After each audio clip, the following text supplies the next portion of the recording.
Hello, everybody, and welcome to the Frontline Network, the Worker Wellbeing Moral Injury session. I'll probably just sort of let a minute or so for other people to join, but maybe while we're waiting, if people want to add into the chat sort of their job role and maybe where they're from, sometimes it's quite nice just to know who's in the room with us.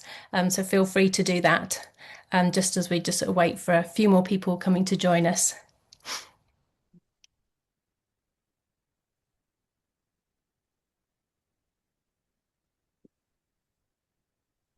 Oh, great. We've got a few people saying hello in the chat. That's great. I'm really glad you could join us. I hope you all had a good lunch, and you actually did manage to have a bit of a break and didn't run off and do lots of extra tasks and come sort of back in again.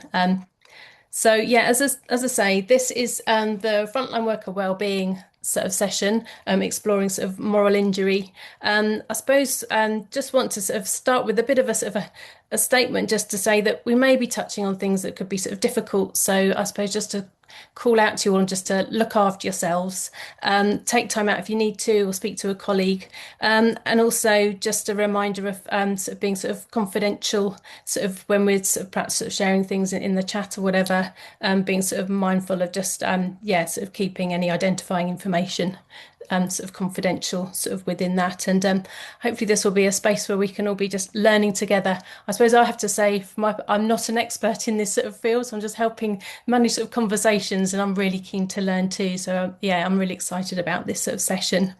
Um, what I'll perhaps do first is if I introduce myself, and then I'll introduce my sort of my fellow sort of panel sort of members, and then we can make a start. So yes, my name's Kate Standing, and I'm from an organisation called Justlife, which supports people experiencing homelessness in temporary accommodation. But we also facilitate and run the Brighton and Hove Frontline sort of network. So I've been involved in sort of the Frontline network for sort of coming up for 9 years, I think, and just a lot of the work that I've sort of done has always had that golden thread of that worker well-being and psychological safety. So this is a topic that, yeah, is I feel is really important. And yeah, as I say, really excited to be sort of learning more about it. I'm going to hand over just as introduce themselves to Rhea next.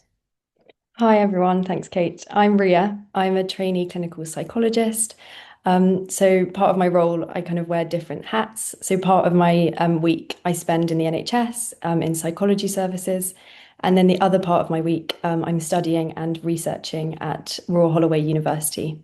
And I'm here in that second hat as part of my research because my research project is all about moral injury, which I'll tell you a little bit about later on. Great, lovely. Thank you, Rhea.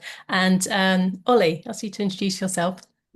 Yes, I am Oliver Townsend. I am talking today as chair of the board for the Wallich, which is a homelessness housing organisation in Wales. And before that, I worked for Platform, which works around mental health and homelessness. And before that, at Cymorth Cymru, which is Welsh housing and homelessness representative body. So also not an expert in moral injury, which is why we've got Rhea here, but hopefully give a perspective of some of the experiences I've had around that topic. Yes, great. Thank you, Ollie. I suppose, yeah, as we sort of outlined, so the area and sort of focus of this sort of session is, is in that context of worker sort of well-being, and I'm sure lots of us are familiar with sort of the terms of sort of trauma-informed approaches, psychological safety, and maybe working in spaces where we have reflective practice and things. And I think this just feels like this is another sort of component and way of sort of understanding. So it might be a new term, but as we sort of learn something about it, hopefully maybe things might sort of resonate sort of for us. But I thought what might be helpful is to start with a quick poll. So I don't know, sort of, Ray, if you can share the slide with has some of the questions on as well, and then hopefully, as if by magic, we'll also get a poll sort of coming up for people to be able to sort of to vote in. So it's the next slide.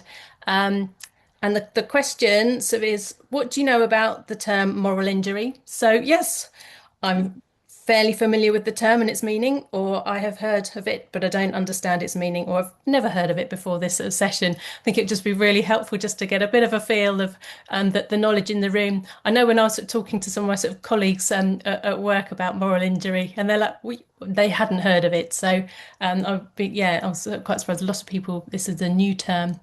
So we just got a few more votes coming sort of through.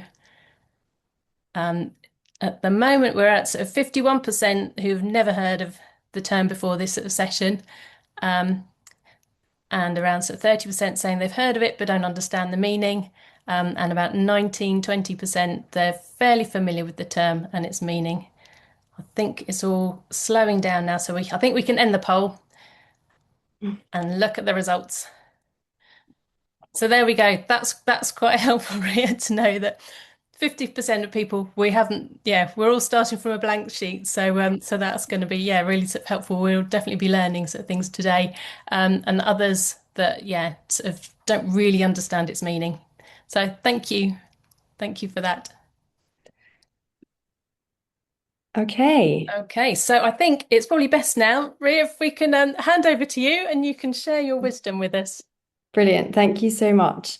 So yeah, that's really helpful context to kind of see where everyone is in the room, and it's so understandable that there are varying levels of knowledge about moral injury. So, as I said, I'm here because of my research project, which I'll tell you a little bit about at the end of my talk. But we first just wanted to start by introducing the concept of moral injury and just breaking it down a little bit into actually what does it mean. And just want to echo the note about looking after yourself. As I'm speaking, some feelings might come up, some memories, and that's completely normal and natural. So just do what you need to do during the session and afterwards to look after yourself. So, what is moral injury? It's what can happen when we're repeatedly exposed to situations that conflict with our core values or sense of what's right. So there's a real tension between our deeply held moral beliefs and then the realities of our actions or the actions of those around us. And a key part of the experience, which isn't talked about as much, is that it's completely entangled with the systems that we're in. So often it's the system that stops us from acting in line with our values. So a good example is stretched services with increasing demand, limited resources, will directly increase the risk of experiencing moral injury. So for this sector, an example might be needing to tell someone that they can't have accommodation for the night because the shelter's full, and you know that that person will then not have a space to go for the evening. Or a broader example might be seeing the effects of policies that prioritize budgets over people's well-being.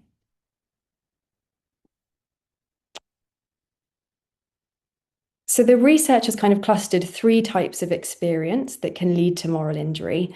And I just want to emphasize before I go into each one that these can come about despite people doing the job to the best of their ability. So it's not about blame, it's really about those systemic constraints.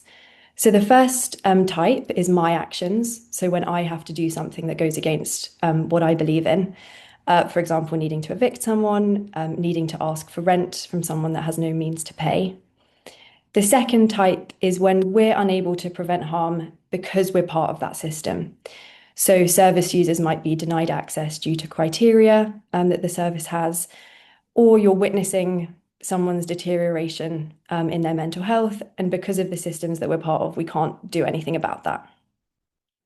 And then the third type is this betrayal. So it's feeling betrayed by the kind of wider institutions that we're part of.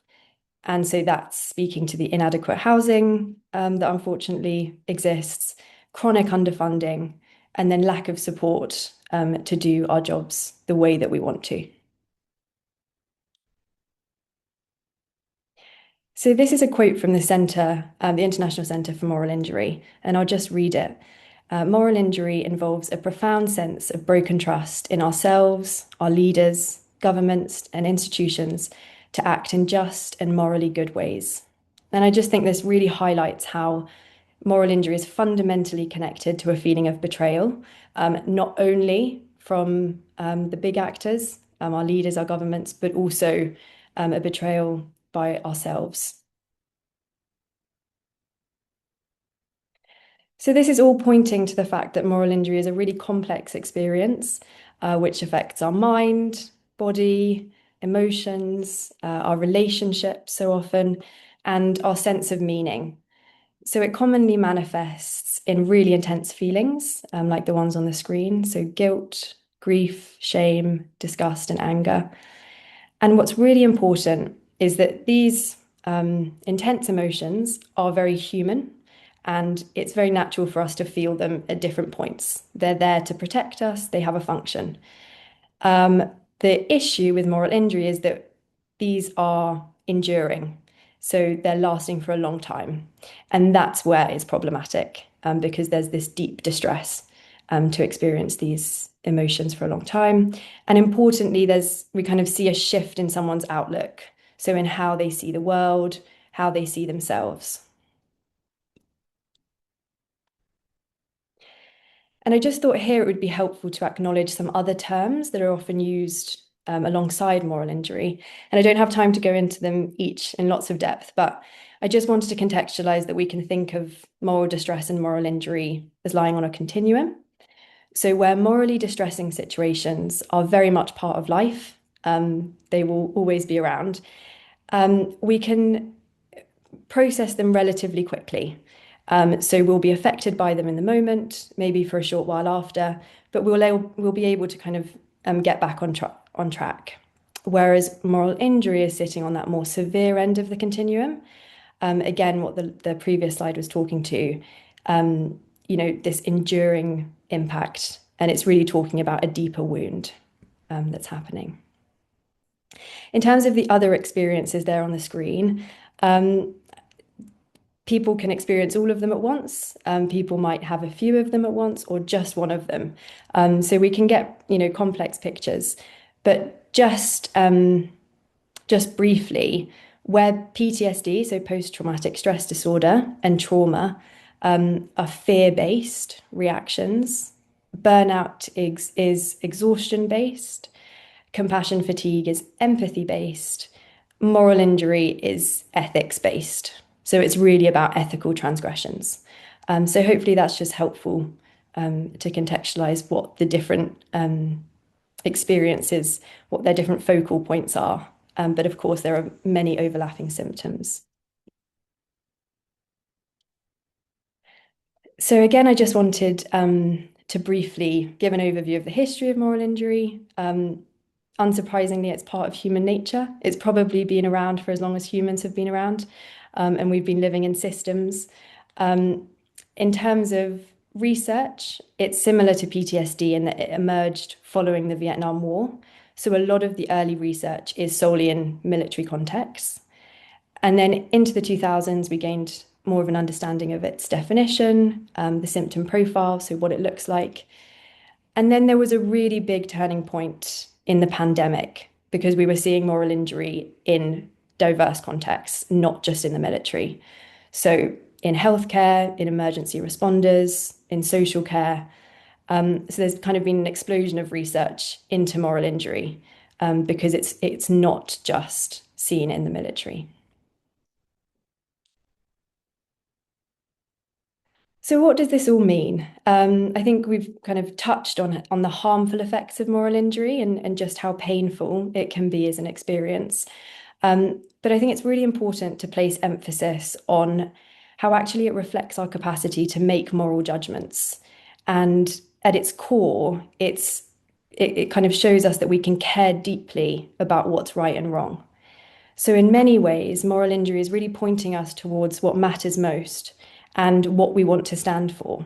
So we can kind of shift the focus of the question to from what's wrong with me to actually what has happened that has violated something that I deeply value.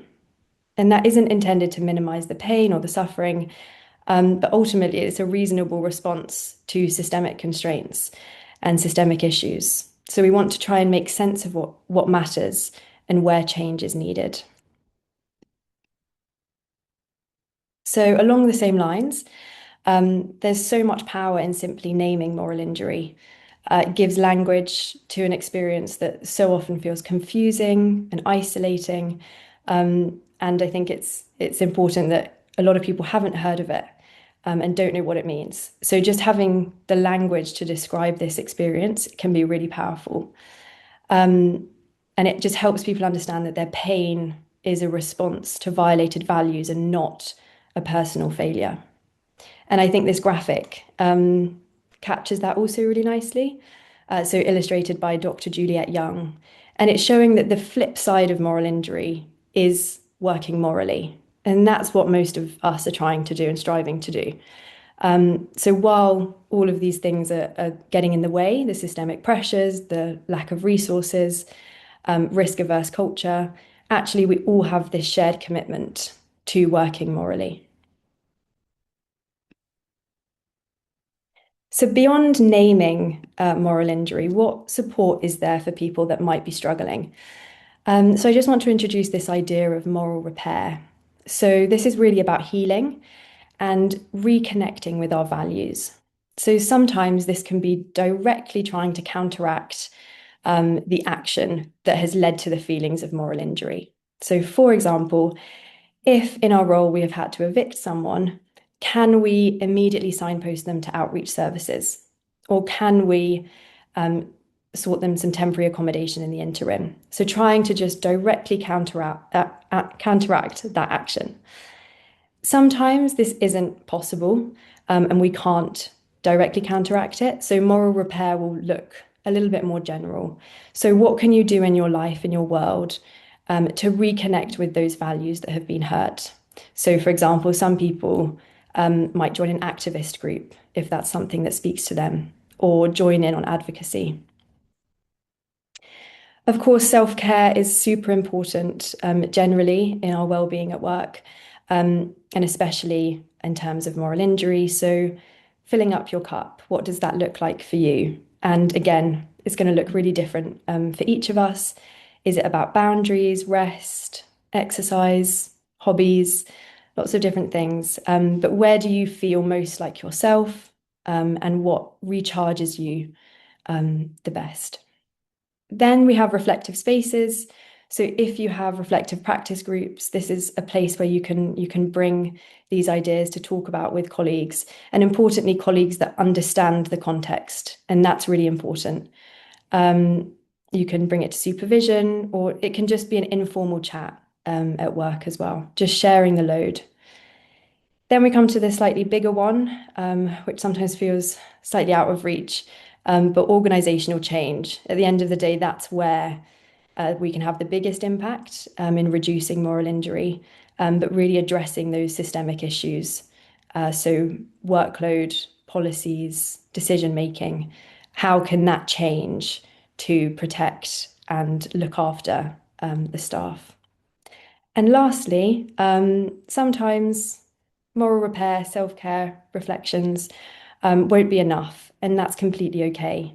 But sometimes individual support, so individual psychology, counselling, might be a really helpful space for people.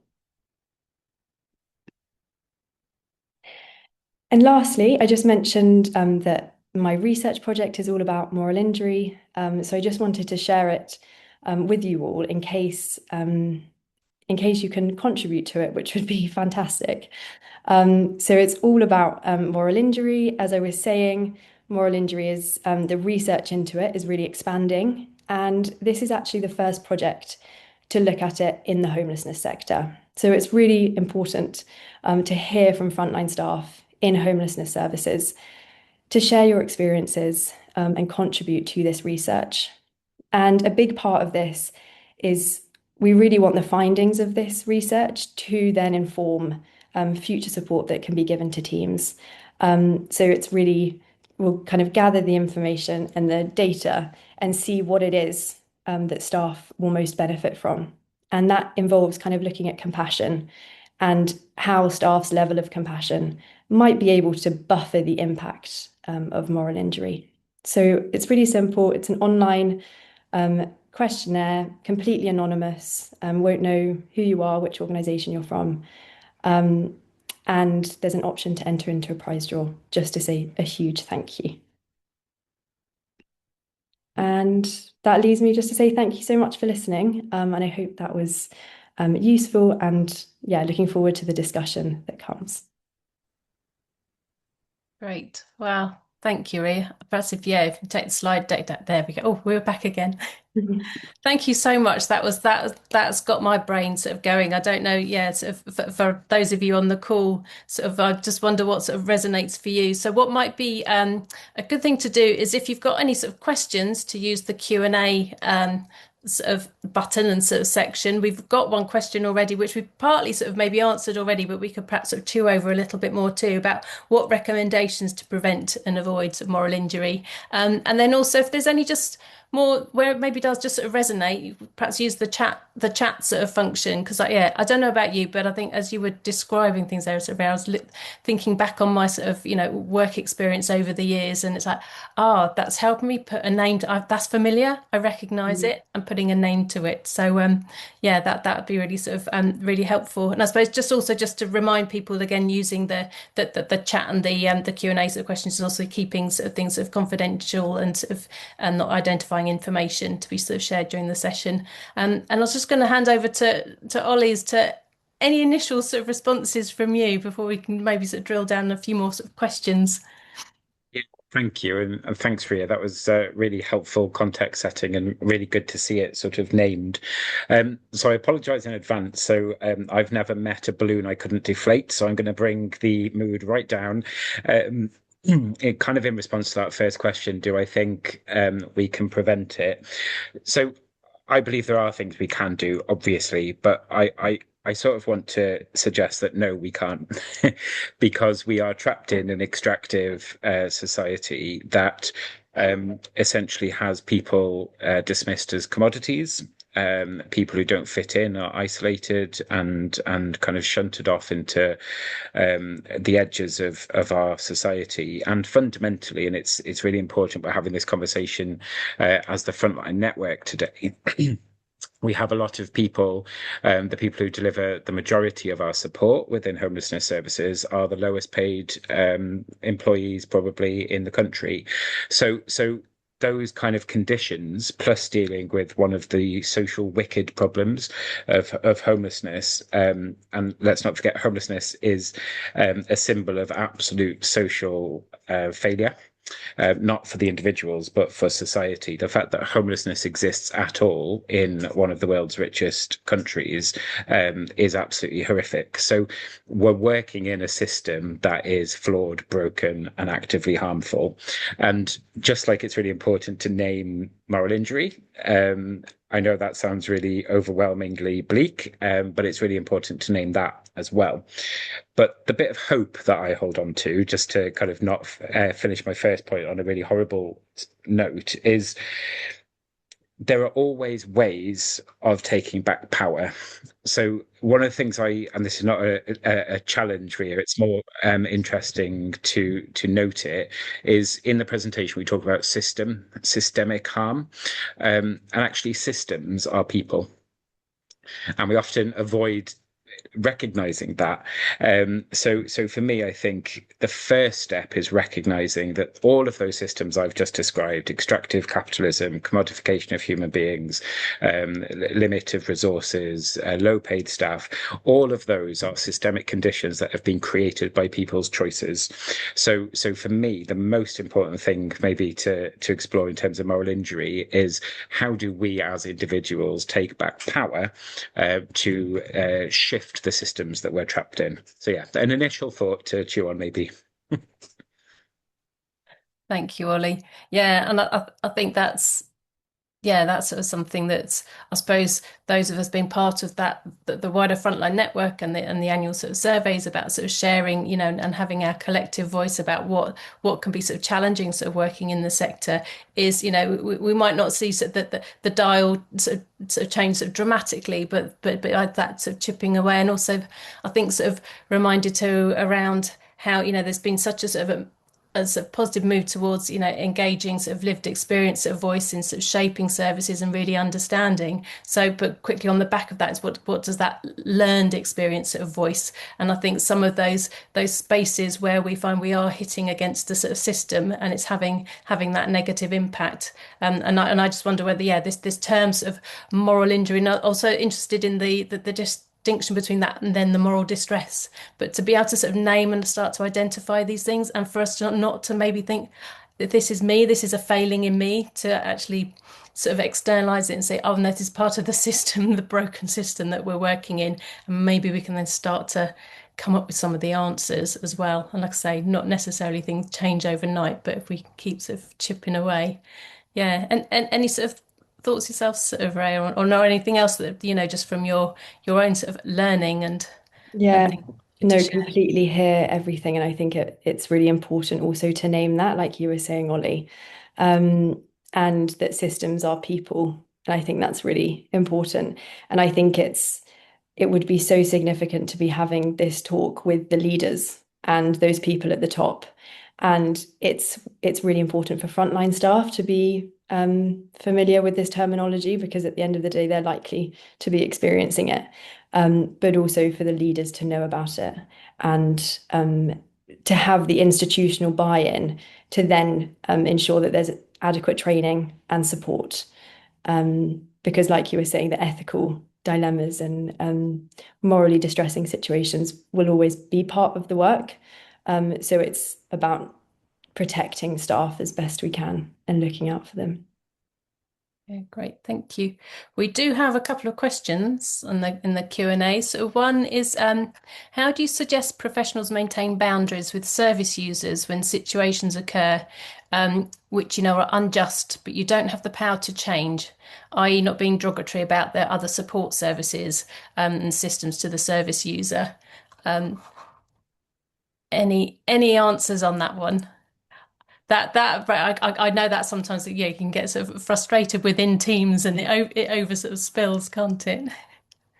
Ollie.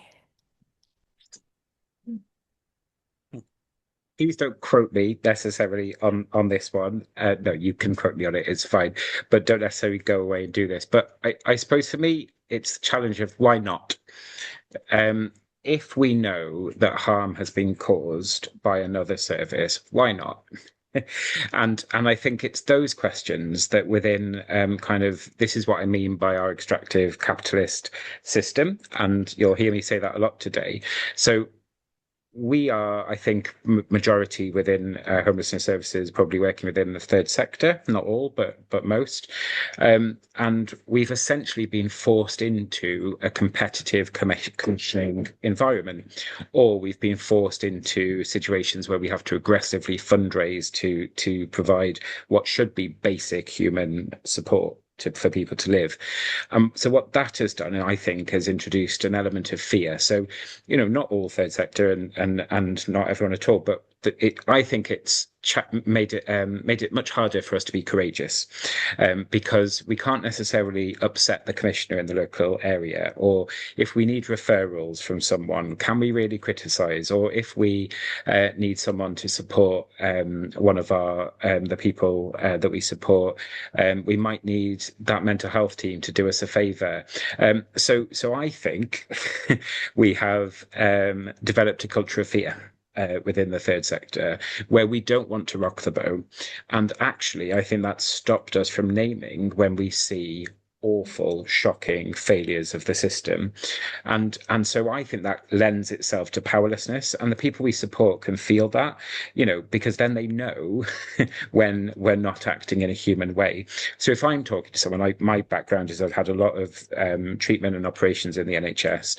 The best times that I have felt seen and heard as a human being has been when someone said, that shouldn't have happened. I'm really sorry. We'll make it right. And that for me is more helpful than probably most of the times I've been passed into some sort of complaints arcane process of intertwining barbed wire to stop me from making a complaint. It's actually been much better when someone has said, no, I'm really sorry, that shouldn't have happened.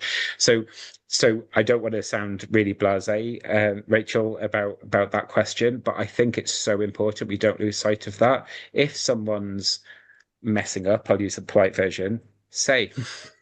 And, let's get into the habit of being brave again. That's our jobs, I think.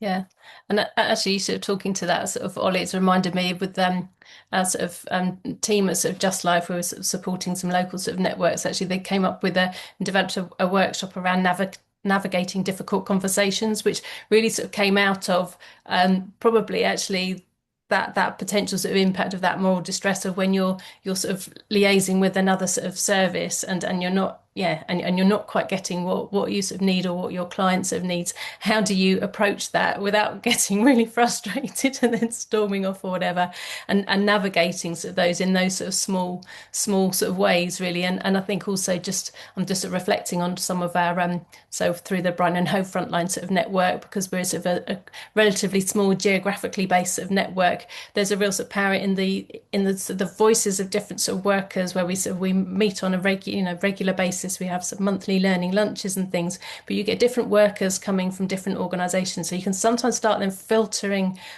So where are the real blockages that are sort of ones that we really need to maybe sort of prioritise, and can we have a united sort of voice and almost like an anonymised voice, so it's not just one service that's saying this. If there's a whole sort of collection, and then there's that I suppose more power in that collective to start sort of making those changes, but also identifying and naming those. Yeah, and anything you want to sort of add there, sort of Rhea? And I'll have a look at. I'm going to delve into the Q&A sort of bit again to have a look if anything else. Thanks, Ollie. I think that was a fantastic point about when things have gone wrong. Actually, to hold our hands up and say that can be really, really powerful. And I'm thinking of that as being part of the moral repair. So where you can, you are reconnecting with those values and calling out when it's not good enough. So yeah, I think that's really powerful. Great, thank you. We have another question as well. This one might be for you, Ray. Does moral injury overlap, / intersect with compassion fatigue? Great question. Yeah. So like I very briefly said, compassion fatigue is focused on empathy. And when we've kind of exhausted our battery of empathy, so we're no longer able to empathize as we used to or as we want to. So maybe we see a difference in things that we're not maybe responding to the same, things don't shock us. We just don't have that energy to give our empathy. So there's definitely an overlap. But moral injury is more about when something has gone against those values. So it's not necessarily to do with the empathy that we can give to service users and clients. Maybe we still have that capacity, but it's this system that's getting in the way. And it's our actions or the actions of others that are problematic. At the same time, they can absolutely intersect. So I am sure lots of people will have compassion fatigue and moral distress or moral injury for sure, because it's so intertwined. Great, thank you. Oh, Ollie. Yeah, I was just going to say, so this is not a psychologically trained response, but it is something I've observed. And I suppose I'd speak to this as chair of the charity. I think the system we have now trains us to be to be compassionately fatigued. And the reason I say that is that very few of the decisions that you make, kind of, I was going to say at the top, I don't mean that in a hierarchical sense, but the decisions that you're confronted by, it's impossible to make those decisions if you're not in some way compassionately fatigued, if you don't struggle with empathy a little bit. And I really need to be really clear there. I am not saying that people who make big decisions, commissioners, chairs of boards, directors, CEOs, I'm not saying that they don't have empathy. I need to be really clear about that. I'm not saying that. What I am saying, though, is that it is very hard to say to someone, we are going to cut your service, without being able to shut off some of that empathy, because otherwise you would go absolutely mad. So I think it's really important that compassion fatigue exists. I think because serves a purpose, it serves a function, it keeps things running.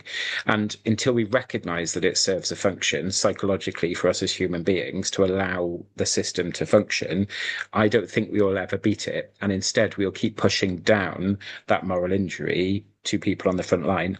So I'm not saying that every leader struggles with compassion fatigue and all of that, but it is something that I've noticed. I have made decisions or supported decisions or not challenged decisions as chair of the Wallich that actually 5, 10 years ago, I might have disagreed with. And that's it, in an organisation that strives its absolute best to do the absolute best for the people we support and colleagues that we employ as well. So I think that's a wider sector thing. And I think sometimes sorry, I'm being very radical today. I'm going to try and row myself back a bit. But I think sometimes it's very easy for us to name something as compassion fatigue without recognising that it's useful. Of course it is, because otherwise we'd all be going mad. So I don't quite know what that means for the sector, but it's one that we should really reflect on, I think. Yeah. No, thank you. And I think this partly speaks to, I think there's a question in the chat that because also something that I think we've been sort of thinking about, and I think when we were sort of catching up sort of beforehand around sort of the whole our value sort of system, and so also within our own organisations, sometimes you feel that sort of disconnect where you're working in an organisation where your values don't quite align, and what you do about that. But then there's a question sort of here that might sort of speak to, so that might be worth just sort of unpacking a little bit more.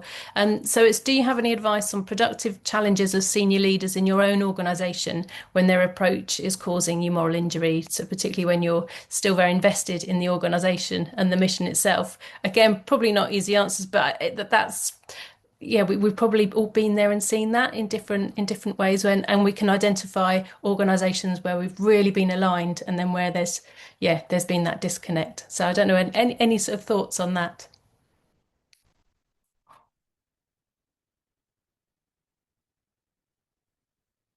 Any thoughts and reflections of Oliver or no? Let's see if Rhea wants to come in first. I don't always want to Yeah. jump in, but yes, I do. I think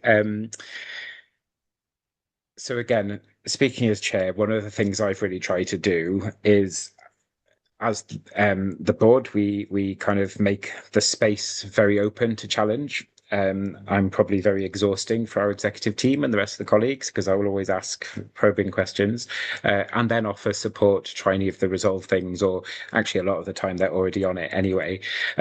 We have a brilliant shadow board in the Wallich, which is made up of people who we're providing support to at the time. And that's really powerful as well. So whatever challenge I think I can give, people with lived experience absolutely give it even more. So, and I think so I think how an organization is structured is a really good part of how can you adequately or properly give challenge and raise concerns if something's not going well or not going right. I honestly think, and Rhea mentioned this in the presentation about kind of advocacy and organizing. I don't know any better way to challenge bad decisions or decisions we disagree with than to get together with people of like minds and try and do something about it. And I think the only thing I would add to that is remembering that because we have these extractive capitalist systems, it's really hard to know where to direct that campaigning energy to. So you can get a lot of power and a lot of, I think, healing from getting together with people who want to change the world. But it's really hard. So do you try and change it within the organization? Absolutely do that. But also, what are the conditions that are almost tying the hands of the organization?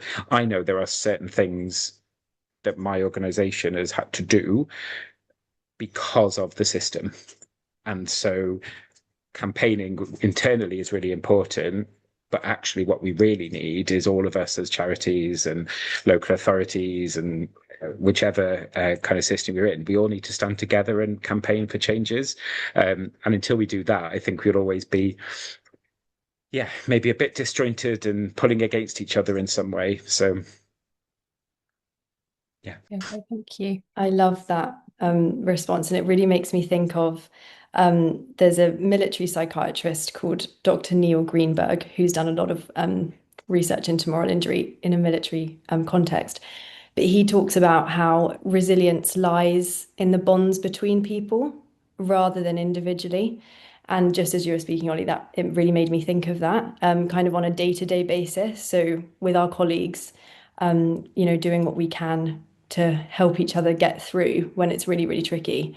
But also, like you said, coming together on the bigger stage, and what can we do together to try and act change.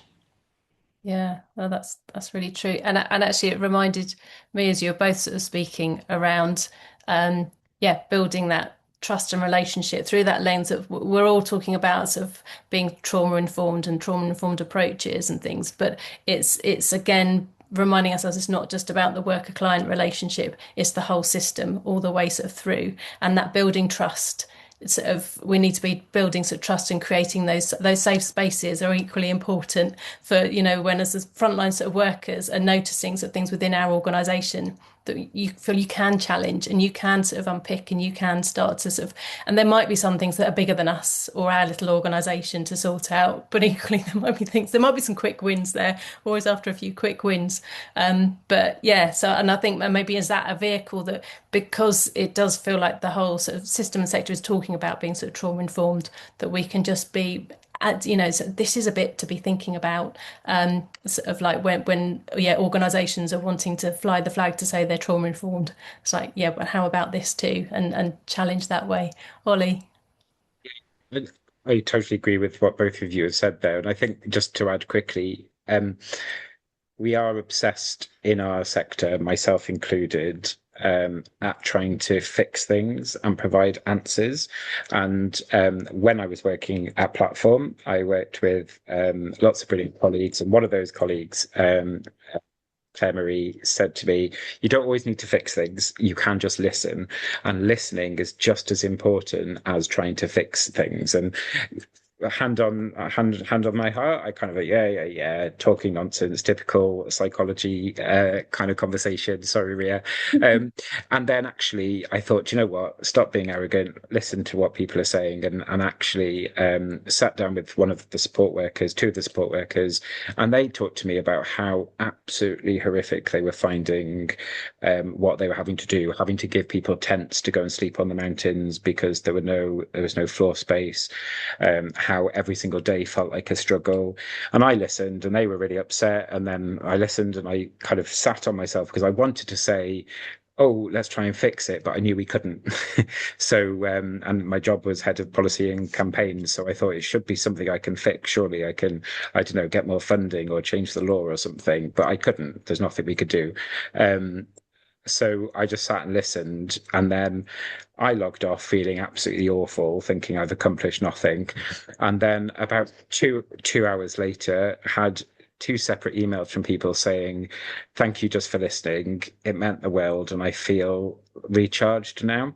So I'm not saying with that we just listen to all of the staff and everything is going to be magically fixed, but it was a real challenge to me that I don't always need to have the answer. And I think, yeah, that might be a start of it. If we could learn to listen to each other again and be really comfortable with hearing challenge as well. I really don't mind as chair if a person on the front line says to me, "You got that wrong. That was awful." I think I can hear that and go, "Yeah, no, that you're absolutely right. And I'm sorry. This is why." And it's about, I think, respecting each other and our struggles. Yeah. This might also sort of relate to another question that's sort of come in. So how can we make it feel safe for staff to challenge where there may be fear to do so, so fear that they may lose their job, culture from the top that has a set way of working. Is there a way that staff can amplify their voices whilst working in difficult situations? And I suppose that's actually partly just sort of recognising that, yeah, we don't all necessarily work in sort of places where you do feel you can sort of challenge in sort of safely. So I don't know whether there's any sort of thoughts and sort of comments there, other than, I mean, one thing did sort of come to mind is the annual sort of Frontline Network sort of survey. That's one way your voice could be sort of challenged, but I suppose just acknowledging that, and whether there's any examples of where yeah, we or some pointers we could we could give, or even if it's just saying, yeah, it sometimes it's tough, or you just have to wait for those opportunities, and your organization might not be ready to hear some of that yet. What I was thinking about, and it does link in, is actually research shows that the relationship between the staff member and their direct line manager is the most powerful. And I'm sure people will know that kind of anecdotally. But where there can be training for junior managers to have those psychologically savvy conversations and to be able to hold that is actually really powerful. So where the organization can put that in place to have that support from your direct line manager. Yeah. No, that's great. That's really helpful. And actually, there's so many comments, and I can't multitask and read and think at the same time. But I've noticed some people have been sort of having conversations about sort of training and sort of learning opportunities for line managers, and also I think just to big up as well for frontline sort of workers, the Frontline Network Training Fund. So because I think also really conscious that we've only got sort of 15 minutes left of this sort of session, but we're maybe just scratching the surface, and some of this is sort of food for thought, and feels like there's going to be sort of conversations we need to be having sort of beyond sort of here. But I think, yeah, just sort of flagging up some of those sort of training, sort of learning opportunities. I was just sort of thinking around just as we're sort of like mindful of sort of time sort of now, and just sort of things to sort of think about, like other sort of top tips and things that people could be sort of doing individually. So if they're starting to notice again that resonating, like, oh gosh, I think I am sort of hitting that buffer quite a few sort of times, and are potentially sort of at risk, or are they, I mean, again, Rhea, you touched on some of it in your sort of slides, but are there any sort of top tips? And again, I suppose a call out to sort of those in sort of on sort of online sort of too, that if there's anything that maybe within your organization, or that you sort of know works really well for you. And again, you sort of touched on sort of Rhea that is looking after our well-being, and sort of like, getting up and doing exercise. We all know it. But sometimes we just need a bit of reminding of sort of that. So I suppose it's just putting that out really, to sort of what can we do as individually to look after ourselves. Yeah, absolutely. And you are so right. We can give all of this advice, but it is very difficult sometimes for all of us to engage in it. I think I'm going to lead with maybe my biggest tip, and the thing that comes to mind most is compassion, and having compassion for ourselves. And it can be really, really tricky. But starting there, and actually, I'm doing my best. And it's because of the system that I'm finding it incredibly difficult, and I can't act in ways that I want to. But connecting in whatever way feels tolerable and that you're able to, but have compassion for yourself. You are really doing a brilliant job. The fact that you're here listening, that you're interested. And yeah, I would lead with that, because from a compassionate point of view, we can then try and engage with other things. Yeah, thank you. Ollie. Yeah, so I think recognize where we are, and I think that point about showing compassion to ourselves and to others is really important. I'd encourage people to have a look at research around adverse community experiences. So I think most people are familiar with adverse childhood experiences. Adverse community experiences are also not new, but really significant. And communities obviously are not just communities of place; they can be your organisations. And I think one of the first things I think we need to acknowledge is that homelessness as a sector is a traumatized sector, that we have had things done to us, and that we are working in scarcity, and we are working with trauma every day, and we are often working in a space without hope. And essentially, we either go the way of compassion fatigue and start seeing the people we support as commodities, like I said, people in and out, conveyor belt, or we actually have radical kind of what I'd almost call radical reconnection. So the other thing I've noticed is people start off often with a real joy and love in their work. And it sounds really glib for me in a senior role and as chair of an organization to say, oh, reconnect to your joy. But to find that joy, so find the reason you came into that role yourself, and maybe use that with your manager or a trusted colleague or the chair of a board or whoever you need to say, what is stopping me from connecting to the joy of my job? So is it workload? Is it pay? Is it the fact that I can't put food on the table for my kids? Is it the fact that I can't pay the rent? Is it, what is it that's stopping us from connecting to the joy of that role and the job and the community? And I think that's really important, because I'm not saying that that will fix everything. It won't. But it can be maybe a blueprint to then get in touch with someone that you trust in your organization to say, this is why I feel like, I'm trying to find the polite word, I can't, rubbish. This is why I feel rubbish in my day job. Help me out and let's get some of this rubbish out of the way. And one of the things, sorry, I will stop talking in a second, is, at the Wallich, I'm not sure if I said, but we employ a third of people who have lived experience of homelessness. And so that means that we really are very sensitive and aware of the fact that everyone, or at least 1 in 3 of the people we employ, have had that lived experience. It makes, I think, what we do quite unique. I know lots of people in different organizations have lived experience, but it's a specific aim for us. But it's also meant that as a board, I have tried to say, and we've tried to say as a board, that if there's anything we can get out of the way, let's do it. So if there's reporting that we're asking for as a board that is adding burdens onto managers and then conversely onto the front line, well, let's stop asking for it. If local authority commissioners are asking us for that report and we don't think it's relevant, well, let's have a conversation with the commissioner and say, do you really need this? So I think sometimes we accept the whole totality of what the role involves as that's just a given. So I think sometimes stopping, seeing what the joy is, what's getting in the way, and then working with anyone and everyone to get some of the crap out of the way would be brilliant. Some very good wise words there.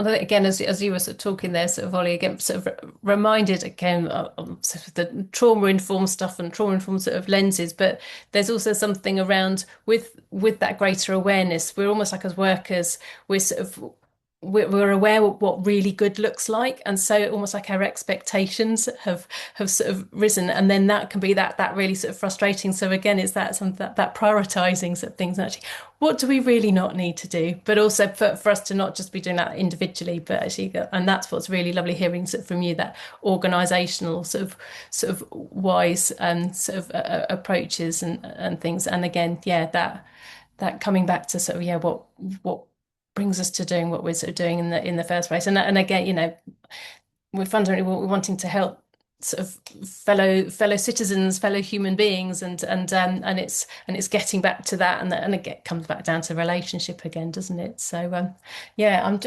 conscious of time. Is there anything else that might be sort of helpful to share? And then I'm just going to double check the Q&A in case there are any other questions. I think we might have one more.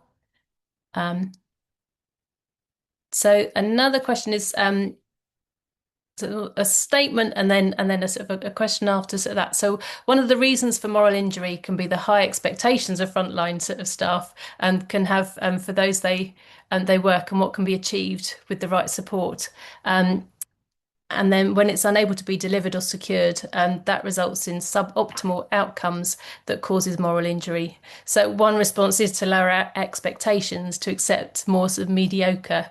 And how do we resist that? And I suppose that's again, yeah, it's the not reducing sort of like the quality of our work, but what things do we sort of prioritize, and how we can, how we can still sort of maintain those sort of high standards, but also in the reality of we can't do it all, or again, we're still in those systems that can prevent us. So I don't know if there's any other sort of thoughts there. No. Go on, Ollie. Ollie, I'll let you go. Go for it. Oh, sorry, I realized I was on mute. Sorry, did you want to go, Rhea, first? Are you sure? Okay. Yeah, that's a really, really tricky question. And again, this is going to sound really glib and simplistic. I would always listen to what the person wants. And when I was at Platform for a brief time, I led a coaching service where we worked using the Mayday Trust approach of asking people what do they want, and I think it is such a difficult question because I think it gets to the heart of who are the low expectations coming from. And I will say this, when I was heading up that coaching team, one of our team's finest accomplishments was moving someone off heroin onto cocaine. And that is not something you can put on an outcome form to the local authority. But actually, it resulted, we weren't actively offering the cocaine. I should absolutely stress that. But what we were doing was trying to offer supportive challenge. This person was saying they wanted to move into a different property. And as a result of providing that coaching, they made a choice themselves to shift to a different substance. And as a result, we were able to move to a different property, away from kind of maybe more destructive contacts. And as a result, they were able to then really put down roots in their new home. And then the funding was withdrawn and the coaching service ended, which is the nature of the work we do. But at no point did we say, really, is that your goal, just to move home? We didn't put our slant on it. We just said, if that's what you want, we'll do it. Or someone else we supported wanted to go for a walk up Pen y Fan, and we just said, okay, fine. Now, the challenge of this low expectations thing is a lot of the time we're dealing, I think, with people who've been told they can't achieve anything, and then the system will offer kind of carbon copy, cardboard cutout kind of solutions to problems, and then that we just offer them as if we're in Asda offering some meal deals, and actually what people need is real personal focused goals that they want to achieve. And if that means the person wants to just move house, great. If the person wants to learn to ride a bike, great. If the person wants to get a job and go to uni, great. So I think I know this isn't probably how the question was being asked, but that's my challenge back a bit. If we as people think that goal isn't good enough, then I think that's a sign of something a bit more worrying. And I think we should challenge ourselves on that. If we're being told by commissioners that a goal isn't good enough, I think we need to challenge the commissioner. If the person is saying, I'm not good enough and I don't think I can do more, I think we need to challenge the person. So that's a really fudgy, waffly answer, but I just think we need to be really careful before we dismiss people's goals as, not high enough or not good enough. Yeah. And actually, and I'd wondered those sort of examples you're describing again, that feels really sort of familiar again, sort of working, sort of with a sort of alongside sort of frontline sort of workers and sort of being in that role myself sort of for many years. And there's amazing work. So it's almost like despite the system, amazing frontline work is happening.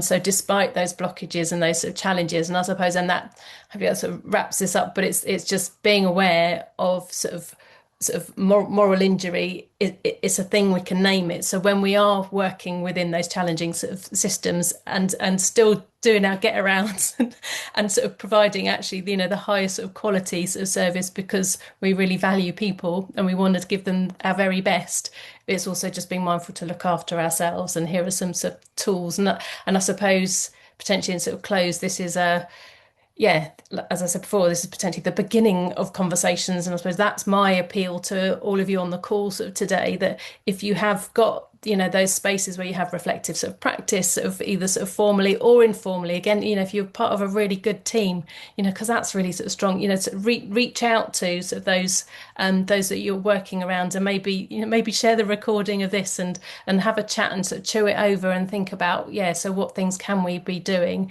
And I'm sure as a wider national sort of network, and those of us that work in the sector, and I certainly for one, keen to learn more and discuss more. Feel we couldn't capture it all in an hour, and maybe this is the beginning of some more sort of things to be sort of thinking about. So I wonder whether that. Oh, we've got 2 more minutes to go, so we can let people go early. But I thought, maybe before we sort of sign off, sort of Rhea, whether there's any sort of last sort of thoughts you wanted to share, and then I'll hand back over to Ollie as well. Yeah, thank you so much. I think that was a lovely roundup of what we can take away from the session.